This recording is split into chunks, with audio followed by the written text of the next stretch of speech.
In a YDSC experiment, if a slab whose refractive index can be varied is placed in front of one of the slits, then the variation of resultant intensity at midpoint of a screen with mu will be the best represented by if mu is greater than or equals to 1. Assume slits of equal width and there is no absorption by the slab. ठीक है, अगर ऐसा है तो हम लोग जानते हैं कि net intensity for coherent sources is nothing but 4i cos square delta phi by, मतलब जो नेट इंटेंसिटी है that is proportional to cos square delta phi by, simply हमें इस चीज का भी आइडिया है कि this delta phi is nothing but 2 pi by lambda into mu into delta x. इस this delta phi is proportional to mu.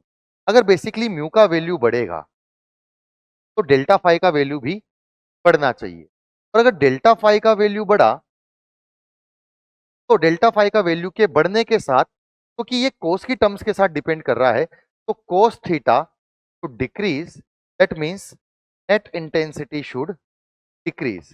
ये तब तक होगा जब तक एंगल होगा 0 to 90. अगर 90 से ऊपर जाएंगे, 90 to 180 पे बात करते हैं, तो डेल्टा फाई के बढ़ने पर कोस थीटा भी बढ़ेगा, तो नेट इंटेंसिटी भी यहां पर बढ़नी चाहिए. मतलब हमें बेसिकली आई नेट और डेल्टा फाई का अगर मैं वैल्यू फंक्शन यहां पर रखूं, म्यू के बीच में रिलेशन दिख रहा है, तो आई नेट और म्यू के बीच में रिलेशन कुछ तो कोस स्क्वायर टर्म्स में है. मतलब बेसिकली ये ऑप्शन और ये ऑप्शन तो यहाँ पर स्ट्रेट लाइन गलत हो जाएंगे, और कोस का टर्म है मतलब कोस स्क्वायर का टर्म है मतलब कि वो रेफरेंस लाइन से ऊपर ही होगा, मतलब या तो बी होगा, सॉरी या तो सी होगा या फिर टी होगा. अब now this is 0 degree, this is 90 and suppose this is 180.